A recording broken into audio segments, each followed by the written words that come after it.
In our world today, there are invincible forces shaping our lives. Forces so deeply ingrained in our system that we rarely stop to question them. Why do some nations become rich while others struggle? Why do we assign value to money, labor, and even status? And most importantly, how can we create value and maximize our own wealth? These questions are not new. Over 200 years ago, a Scottish philosopher cracked the code of economic success, leaving behind a blueprint that still influences business, markets, and even your personal finances today. That man, who is he? Adam Smith, the father of modern economics. His masterpiece, The Wealth of Nations, laid out the fundamental ideas of value, labor, and free markets. And whether you realize it or not, you live in a world built upon his theories. Take something as simple as trucks and shipping containers. They exist because of Smith's concept of division of labor, where each part of an industry specializes to increase efficiency. The stock market, a direct result of his ideas on capital and investment. The gig economy, Smith's philosophy of free markets and competition in action. But here's where things get interesting. Smith's work isn't just about governments and businesses, it's about you. Because if you understand what value really is, you can manipulate it and profit from it. In today's video, through the lens of The Wealth of Nations, we're breaking down the principles of value.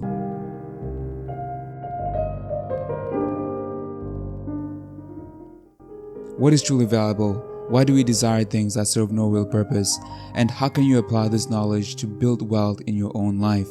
This is one of those videos that could change how you see the world forever. And as always, if you want to dive deeper, you can grab The Wealth of Nations through my link in the description.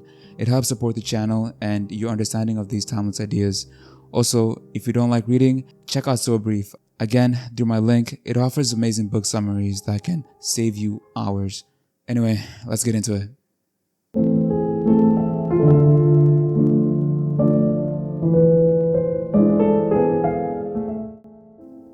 Imagine this. You're walking home from school one day. Your backpack feels a little lighter because your homework is already done. As you pass by a small convenience store, you remember something. You've got just enough allowance money to buy your favorite snack.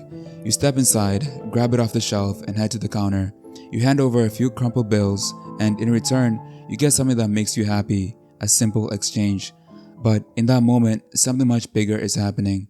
You're playing the role of a merchant. The store owner has something you want, and you have something that he wants, money. This basic transaction mirrors every economy in the world.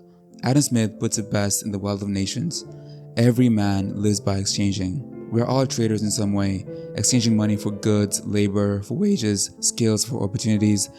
The idea of value is the foundation of this exchange. But what exactly makes something valuable? Let's go back to the child for a second.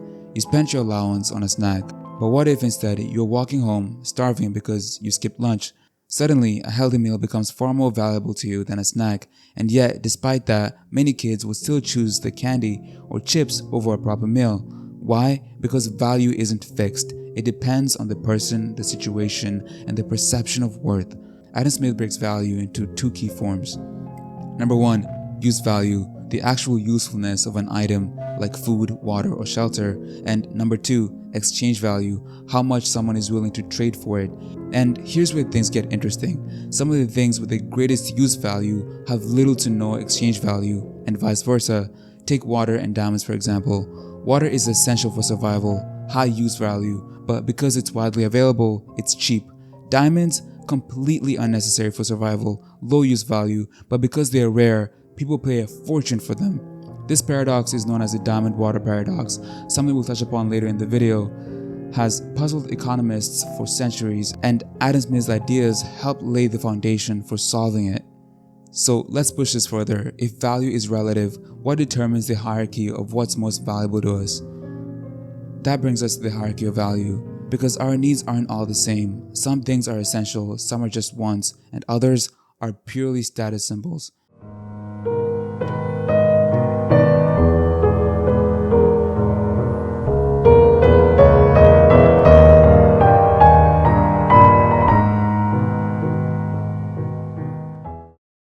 Every day, whether we realize it or not, we wake up and chase value.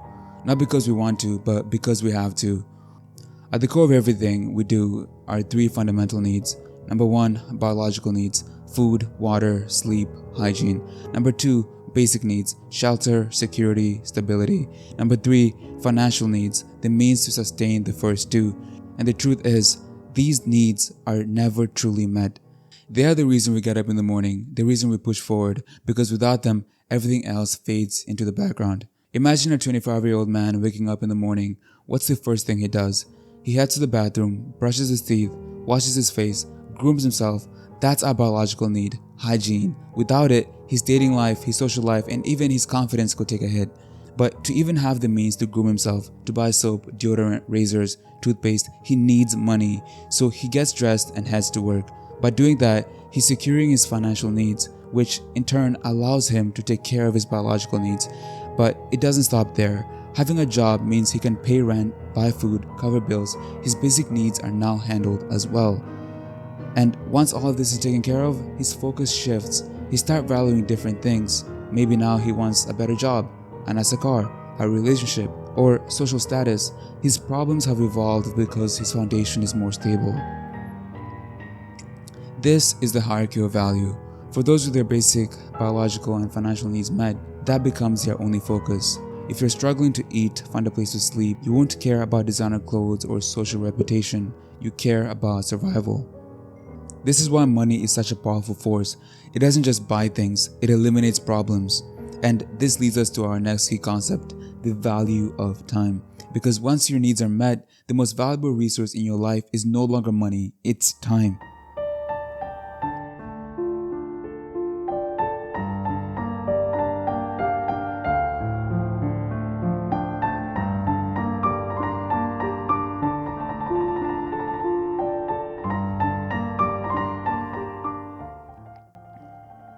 Ladies and gentlemen, I need you to understand something. There is a price to pay for every single thing in this world, no matter what. And the price we pay for most of what we consume? Our time. Right now, just like any social media platform, I am buying your time through this video. Every second you spend watching means you've deemed this information valuable enough to trade it for your time.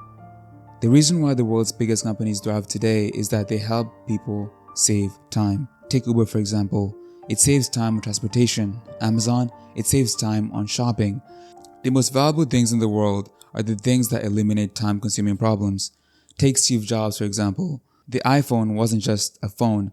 It was a time machine in your pocket. No need to carry cameras, a GPS, or a calculator. Everything you needed was there, making life faster and easier. But here's something even deeper. Our perception of time changes as we age. Teenagers feel like they have all the time in the world. Hours disappear into video games, social media, and endless scrolling because they don't feel the urgency yet. In their 20s, people start to feel the weight of time, that moment in front of the mirror.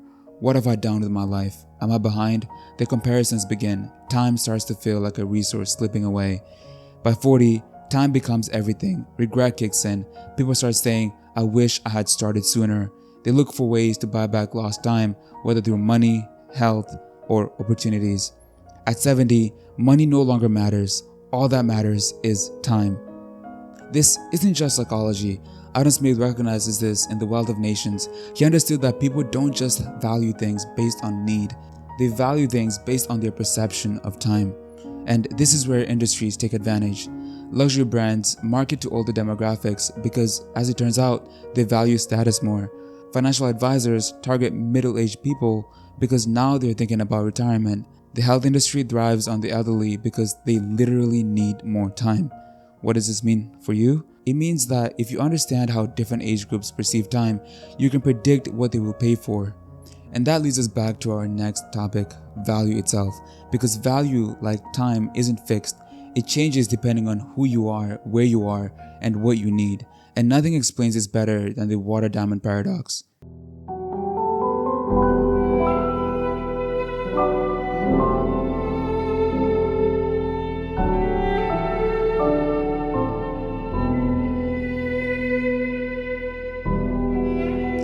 It's a strange reality. Water, which is essential for survival, costs almost nothing, while diamonds, which serve no real purpose, are among some of the most expensive things on earth.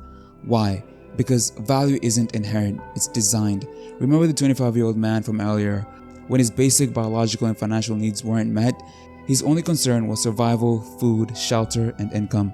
But once those needs were taken care of, his perception of value shifted. Now, he starts focusing on things that have nothing to do with survival. Fashion, cars, luxury watches, status. He begins chasing what society deems valuable, even if those things have no practical use. And that's the truth. Value is a human construct. Adam Smith touches on this in The Wealth of Nations. He recognized that value is shaped by labor, scarcity, and demand. The harder something is to obtain, the more valuable it appears.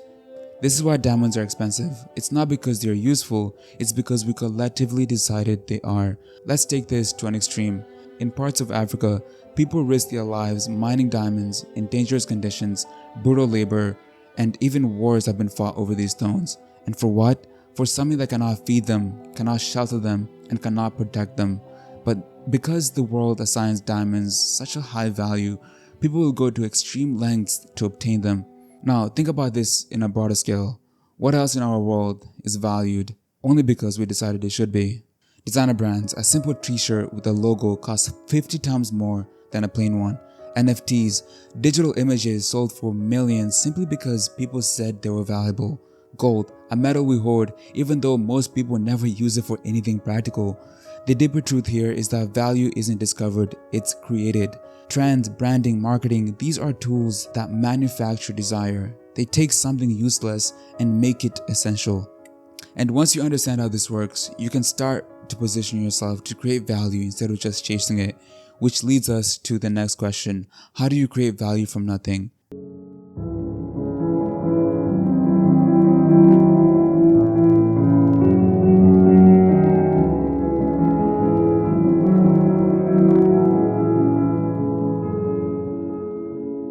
How do you create value?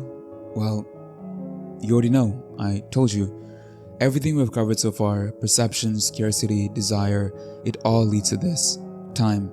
At the core of all value is time.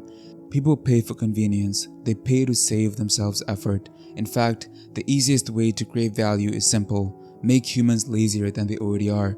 Capitalizing on human nature. Think about it. How often do people say, I don't feel like it. It's too far. I don't want to go. I wish someone else could do it for me. I don't want to do it. Businesses are built on these complaints. Amazon became a $1 trillion company because people didn't want to go to a store.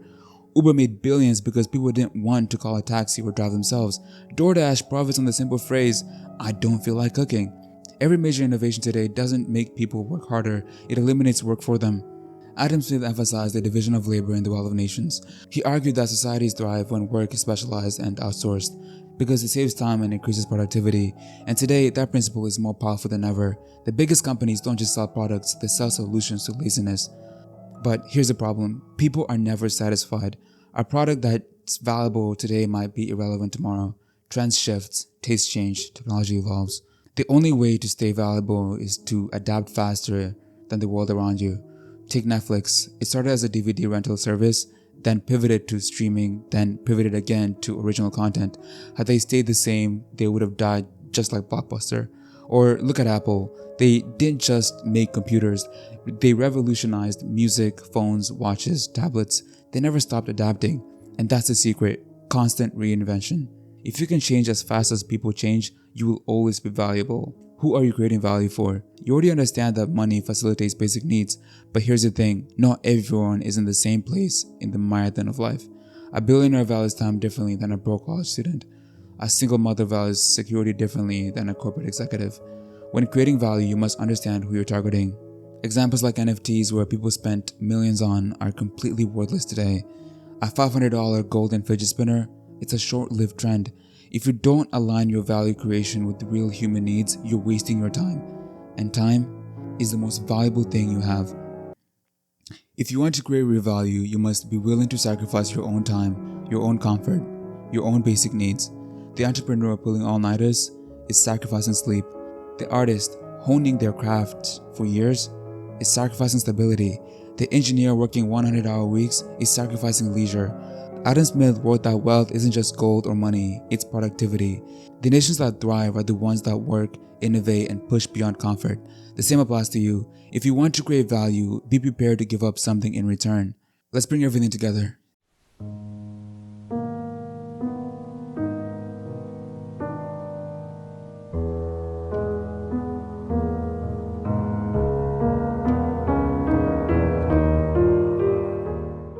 child walking home from school with his allowance money to the 25-year-old man starting his day, we've explored how value shapes our lives. The child, in his example, exchanged for his favorite snack, is engaging in something that we do every single day, trading time and resources for something we value. The principles are universal, timeless, and often taken for granted. As the 25-year-old man goes on about his day, tending to his basic needs, we see how value evolves as we grow older. His time, once spent on simple things, now becomes the most precious commodity in his life. And that, my friends, is the essence of value. As we've seen, value isn't fixed. It's shaped by our basic needs, our perception of time, and even our stage in life. It's dynamic. The things we find valuable are constantly changing based on who we are, where we are, and what we need. In the end, time is the ultimate currency. We trade it for the things that help us live better, faster, and more efficiently. And just like the water diamond paradox, the most valuable things are often not the ones we need the most. They're the ones that are scarce, desired, and sometimes irrational. But whether it's a snack for a child or the tools that a man needs to improve his life, value is created through human action, our ability to recognize needs and supply them in ways that matter. Whether you're seeking basic survival or luxury, value is in the perception and the exchange. So remember, next time you're buying something or investing your time into someone, ask yourself, what is this worth to me? What am I trading for this? You might just discover that value is not just about the item, but about what it represents in your journey throughout life. If you have enjoyed this video into Adam Smith's principles and the Wealth of Nations, make sure to grab a copy through the link in the description. It's a classic that lays the foundation for how we understand money, work, and value today. By purchasing through the link, you'll be supporting the channel and helping us continue to create content like this. Again, if you don't like reading or don't want to read at all, you can also check out So Brief using my link in the description to also support the channel. Until next time.